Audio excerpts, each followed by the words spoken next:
Olha, o primeiro destaque é a reforma da Previdência. Hoje, um dia em que os parlamentares estão analisando o que se altera, o que não se altera na reforma, já que a Câmara aprovou na madrugada desta quarta-feira o texto base da reforma da Previdência em segundo turno por 370 votos a 124. Ainda falta essa análise justamente dos destaques para que a PEC siga para o Senado. Vera Magalhães, e o clima na Câmara nesse momento, Vera? O clima é razoavelmente tranquilo, Tiago. Essas votações são sempre agitadas, tem ali muita gente falando, pedindo palavra aqui, pela ordem, aqui e acolá, mas o trâmite todo caminha para que a reforma seja aprovada sem grandes sobressaltos. Que esses 8 destaques sejam derrubados e ela siga para o Senado como saiu do primeiro turno, com a economia estimada aí em algo como 930 bilhões de reais, o que é algo muito consistente, muito robusto, acima das expectativas iniciais, tanto de parlamentares como do próprio mercado. O mercado sempre ouvi de economistas-chefes de banco, de operadores de mesa, de holders aí do mercado, que algo em torno de 800 bilhões já estaria ótimo, já daria uma boa sinalização para afrouxar ali os problemas fiscais do país, e que já daria uma boa sinalização para os investidores, para que retomassem a confiança no país. Então, acho que se cumpre bem esse ciclo da Câmara. Tem alguns ajustes que deveriam ter sido feitos. Eu acho que essa questão da pensão por morte e o valor inferior a um salário mínimo é algo que deveria ter sido ajustado no momento adequado. Acho um erro, acho algo que não condiz com o espírito geral que se vendeu para a reforma, que é o de combater privilégios e altos salários, altas aposentadorias, você não assegurar que um pensionista, em caso de morte do seu cônjuge, tenha assegurado, e ele não tenha renda, tenha assegurado ao menos um salário mínimo. Então, acho que tem aí pequenas distorções que podem ser corrigidas depois por lei ou por algum outro ajuste na proposta, mesmo no Senado, já que ela provavelmente terá de voltar à Câmara, não é? Ninguém acha que o Senado não vai mexer em nada também na proposta. Mas eu acho que, em geral, a reforma se cumpre bem. Uma pena que estados e municípios tenham sido suprimidos da reforma. Isso daria uma racionalidade maior aos sistemas previdenciários estaduais, permitiria que governadores e prefeitos equacionassem a sua situação fiscal, que é alarmante hoje. Estados estão quebrados, não tem mais dinheiro para pagar folha de pagamento, não tem dinheiro para pagar os aposentados. Os próprios sistemas complementares de previdência em alguns estados estão sendo usados para pagar a aposentadoria. Então, você tem uma situação aí muito complicada do ponto de vista fiscal. Isso daria racionalidade, faria com que estados precisassem recorrer menos a pedidos de renegociação, a pedidos de acolhida ali no governo federal. E isso não foi feito. Vai ter a PEC paralela no Senado? Provavelmente. Ela vai andar? Aí já não se sabe, porque agora criou um mal-estar no governo federal com essa ideia, porque o governo federal, num primeiro momento, mandou os estados e municípios dentro da reforma, eles foram retirados e agora existe uma certa má vontade com a ideia de que eles voltem por meio dessa PEC paralela. A gente vai precisar ver como isso vai andar no Senado. Eu tenho outras coisas para falar sobre day after e pauta, mas vou passar a bola aí para os nossos companheiros e volto a falar depois. Josias de Souza, a bola está com você. Acho que a Vera fez um ótimo resumo. As pessoas já estão meio de saco cheio, né, desse assunto. Você nota que as próprias lideranças na Câmara já estão também meio de saco cheio, o que é bom, porque já deviam ter discutido isso na semana passada, mas no Congresso o prazo de volta do recesso é sempre elástico e eles retardaram a chegada para essa semana, mas ali tem-se a impressão de que os deputados estão com essa batata já queimando na mão e com ansiedade para enviar esse assunto para o Senado. Falei com algumas lideranças agora de tarde, há uma impressão inclusive de que a própria oposição já se deu conta de que o número da bancada do bloco favorável à reforma é tão impressionantemente potente. Foi aprovado ontem o texto principal com 370 votos, né? Quase os mesmos 379 da votação do primeiro turno. Então, esse número é tão impressionantemente potente que a oposição já se deu conta de que não deve ter muita chance ali de aprovar nenhum dos 8 destaques que apresentou. Então, esse assunto deve ir para o Senado e a perspectiva é de que no Senado sejam devolvidos para o corpo da reforma os estados e municípios. É uma decisão sábia fazer isso por meio de uma PEC, proposta de emenda constitucional, paralela, porque isso permite que o texto principal, já aprovado na Câmara, seja promulgado sem que os deputados tenham que se manifestar novamente sobre tudo o que já votaram. O risco de ter um retrocesso é sempre grande, né? Sobretudo num governo como o de Bolsonaro, que cria crises do nada. De repente tem uma crise aí, os deputados resolvem se vingar do presidente e decidem ali mudar alguma coisa. Então é uma boa providência assegurar que já tudo que foi aprovado na Câmara seja mantido pelo Senado, vai numa proposta paralela ao que precisa ser alterado, sobretudo essa questão de estados e municípios, porque nós estamos aprovando agora na Câmara uma reforma da Previdência que é um meio saci-pererê ali, né? Uma reforma de uma perna só, a perna dos estados e municípios, cujo déficit previdenciário ronda aí a casa dos 100 bilhões de reais, está ficando para trás, e isso evidentemente vai bater em algum momento no bolso do contribuinte brasileiro, porque esses estados quebrados vão para o Tesouro, vão fazer fila na porta do cofre do Tesouro Nacional, então esse assunto vai ter que ser resolvido. A minha sensação é de que os senadores já se convenceram disso, mas os deputados não. Então não é certo que os deputados, depois que receberem a mudança que será feita provavelmente no Senado, não é certo que os deputados aprovem. Está se tentando uma fórmula que é a de aprovar nesta emenda que será feita ali na PEC paralela do Senado, uma fórmula que permita aos governadores fazer a opção de aderir à reforma aprovada em âmbito federal, e para fazer isso eles terão que submeter a decisão aos legislativos locais, por maioria provavelmente simples. O Senado fará esse favor aos governadores. Isso é uma forma de imprimir na reforma da Previdência as digitais dos deputados estaduais. Isso facilitaria a decisão dos deputados federais que receiam aprovar a reforma aqui, depois lá nos estados, os deputados estaduais lavam as mãos e se aproveitam eleitoralmente sem o desgaste de ter aprovado a reforma. Eu acho que essa questão é toda muito subjetiva, porque hoje já não é tão claro que aprovar a reforma da Previdência significa um desgaste junto ao eleitorado. Mas, de todo modo, é o que se está imaginando para que isso seja aprovado também na Câmara. Espera-se que, a essa altura, os parlamentares tenham juízo. Eu passo a palavra para o Rodrigo Constantino, mas só atualizando, viu, Constantino? Dos 8 destaques, 2 já foram rejeitados. Um deles era do PCdoB, sobre a pensão por morte, e um destaque do PT, sobre contagem do tempo de contribuição para a Previdência. Então, esses 2 destaques já foram rejeitados. Rodrigo Constantino. Isso aí. Acho que a reforma está ganha, né? Essa vitória do Brasil já veio e com um número expressivo. Esses destaques, alguns podem ter realmente algum sentido de debate, mas muito do que a oposição quer ali é realmente obstruir, atrasar. 7 são da oposição, 1, na verdade, é do Partido Novo. Tudo indicava que isso ia ser resolvido hoje mesmo, talvez mais tarde e hoje mesmo. Conversei ainda agora com um deputado que está lá e ele me disse que isso já mudou um pouco, por causa do esvaziamento, principalmente decorrido aí da questão da transferência do Lula, que será a nossa pauta.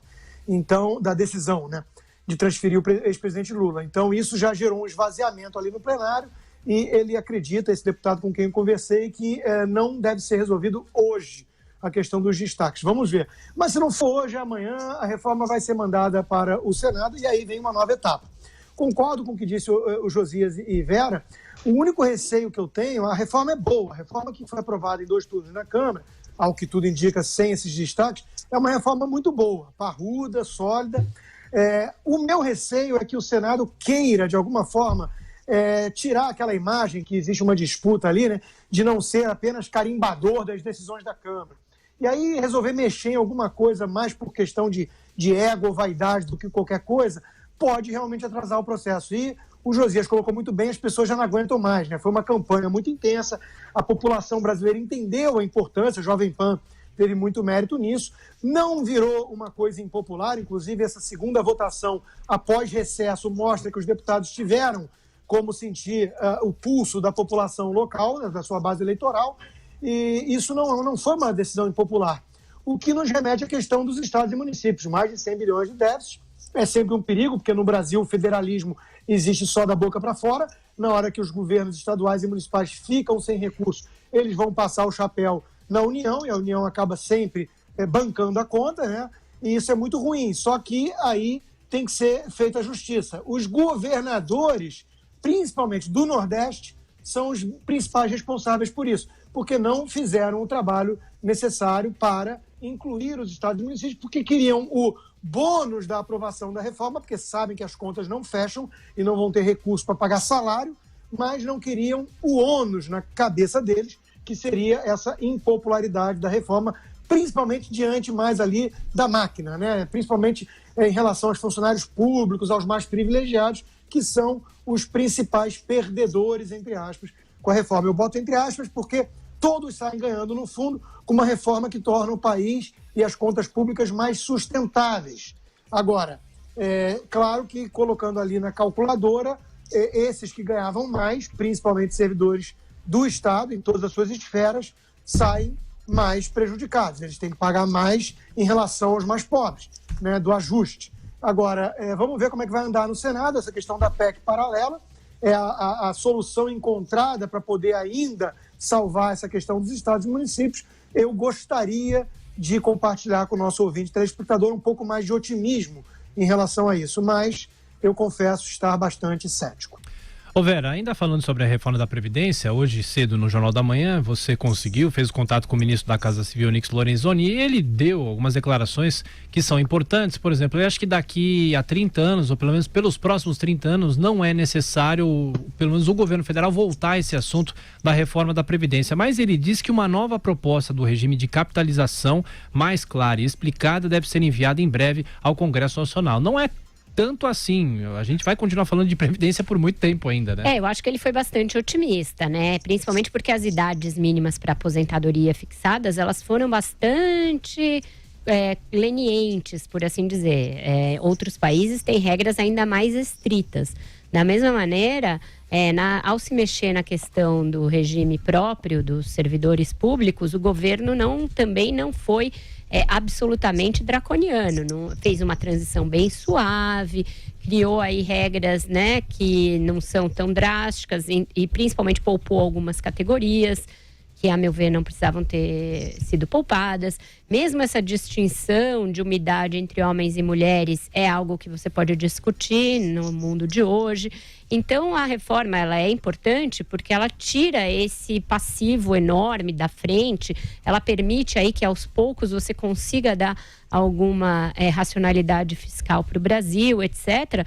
Mas ela não é uma reforma muito drástica. Eu acho que a seguir aí a curva, principalmente de idade da população brasileira, vai ser necessária outra mexida mais adiante, principalmente se não se corrigir a questão de estados e municípios, e principalmente se a proposta das Forças Armadas ficar dormitando lá nos escaninhos da Câmara, que é como ela está atualmente, né? Ainda tem que resolver isso, porque as Forças Armadas foram enviadas num projeto separado, porque elas, a rigor, militar não se aposenta, ele vai para a reserva, tem seu próprio regime ali funcional e de aposentadoria, entre aspas, mas esta proposta de lei andou muito devagar até aqui.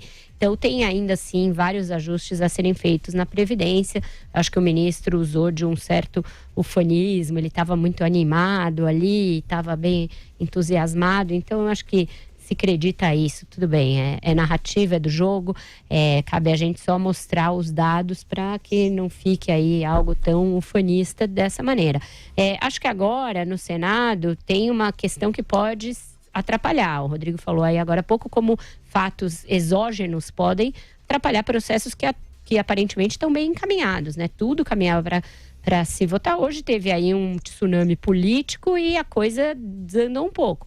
Você mandar para o Senado, ao mesmo tempo, para que senadores discutam algo como a reforma da Previdência, com todas essas imbricações que tem e as suas peculiaridades, e a indicação do filho do presidente da República para a embaixada em Washington, não é uma concomitância simples de resolver. Isso encarece o preço da reforma, tenho falado disso nos últimos dias, aí, nas últimas semanas, e coloca um fator de dubiedade na pauta que não interessa a nenhuma delas, não interessa nem a reforma e nem facilita a indicação do Eduardo Bolsonaro. Vamos ver como vai se dar essa dinâmica, como o Davi Alcolumbre vai equilibrar esses pratos, mas não é algo simples, hein, Josias? Você, com a sua experiência aí de Brasília, o que você me diz dessa pauta carregada que o Senado vai encarar daqui para frente? Não é nem um pouco simples, você está coberta de razão. Esse ruído que o Bolsonaro introduziu em cena com a indicação do filho dele para a embaixada em Washington é um ruído desnecessário, né? Não precisava, mas o presidente ele gosta de atirar contra o próprio pé. E o Constantino também mencionou os riscos que estão embutidos nessa votação do Senado, com toda a razão. Se a gente conseguir superar todos esses obstáculos, espero que consigamos, ainda vamos ter que... você tem razão quando diz que o ministro foi super otimista. Eu acho que em menos de 10 anos nós vamos estar discutindo de novo a reforma da Previdência. E vencida essa fase atual, aprovando-se a reforma na Câmara e no Senado, nós não vamos estar diante de algo como o governo chama de nova Previdência. Nós temos uma velha Previdência reformada. Está corrigindo um buraco que tem ali e só uma parte do buraco, que é a parte da União. Falta estados e municípios, espera-se que resolvam agora. O ideal num sistema liberal para o qual parece que nós caminhamos seria que, de fato, fosse aprovado alguma coisa parecida com um sistema de capitalização. Não se sabe se capitalização pura ou híbrida, porque num país desigual como o Brasil, talvez o Estado ainda tenha que prover aposentadorias ou assegurar que a classe menos favorecida tenha um mínimo ali, um salário mínimo de aposentadoria, mas o ideal é que você tenha um modelo em que o sujeito vai ter a sua aposentadoria no sistema convencional e se ele quiser um vencimento, um provento, uma pensão mais gorda, ele vai contribuir, vai tirar do bolso e recolher para que depois, no futuro, ele tenha direito a uma pensão maior. Isso é o ideal. Mas o governo tentou já ensaiar um início de discussão agora, não foi possível, porque isso introduziria mais ruído num processo que já foi conturbado. O Paulo Guedes enxergou isso, retirou a capitalização de cena e diz que vai voltar agora no segundo semestre. Eu tenho muita dúvida, porque o Congresso começa a virar uma chave ali por setembro, outubro, os parlamentares começam a pensar já no ano que vem, que é um ano eleitoral, ano de eleição municipal. Então eu não tenho certeza se o governo conseguirá reintroduzir esse tema da capitalização. Seria ideal, mas não sei se vai conseguir não. E para fechar o assunto reforma da Previdência, Rodrigo Constantino. Diga, Constantino. Bom, acabei de conversar com o deputado que eu falava antes e ele disse que voltou ao normal a situação, o quórum acima de 500. Vamos ver, então, se hoje já derrubam todos esses destaques. Em relação à entrevista com o ministro Onyx, eu participei também dela e concordo 100% com a Vera. Um extremo otimismo, né? Que ele exalou ali. O Josias já falou ali de 10 anos. Bom, especialistas do próprio Senado, da parte econômica, como o Felipe Salto, por exemplo, já estimaram de 5 a 10 anos uma nova rodada de reformas necessárias para ajustar, adequar a Previdência. Porque, como muito bem lembrou Josias, é uma reforma em cima do mesmo modelo, não há uma mudança de modelo. O ideal seria a capitalização. O Onyx, na mesma entrevista, falou que vai tentar ir por esse caminho, também acho muito otimismo. Acho que uma vez que ficou fora da primeira rodada, dificilmente vai retornar agora, não vai ter muito clima, o que é uma pena. O sistema de capitalização não só é o mais sustentável e eficiente, como mostra o Chile, que virou um estudo de casos, como é o mais justo. Cada um poupa de acordo com aquilo que vai receber e tem uma coisa ali ligada, um elo, né? A sua poupança, a sua aposentadoria está atrelada àquilo que você efetivamente poupou, do ponto de vista individual.